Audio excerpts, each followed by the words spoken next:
ಇದೊಂದು profit and ಲಾಸ್ನ basic question ಇದೆ. ಇದನ್ನು ಹೆಂಗೆ ಸಾಲ್ವ್ ಮಾಡೋಣ ಅಂತ ನೋಡೋಣ. A man byes a chair for 800 ಅಂದರೆ ಅವ್ನು ಕೊಂಡ ಬೆಲೆ 800 ಅಂದರೆ ಕಾಸ್ಟ್ ಪ್ರೈಸ್ 800 ಆಯಿತು. ಅದನ್ನೇ ಮಾರ್ತಾನೆ ಪ್ರಾಫಿಟ್ 15% ಪ್ರಾಫಿಟ್ಗೆ, ಅಂದರೆ ಅದರ ಸೆಲ್ಲಿಂಗ್ ಪ್ರೈಸ್ ಏನಂತ ಕೇಳಿದ್ದಾರೆ.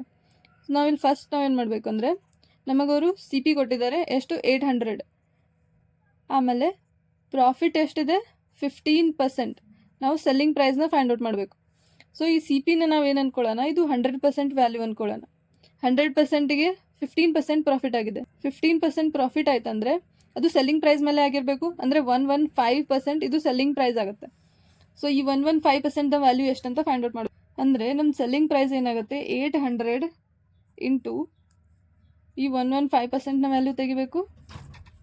00 8 5 40 8 1 8 4 12 8 1 8 1 9 920 920 ರೂಪೀಸ್ ಇದರ ಸೆಲ್ಲಿಂಗ್ ಪ್ರೈಸ್ ಆಗುತ್ತೆ.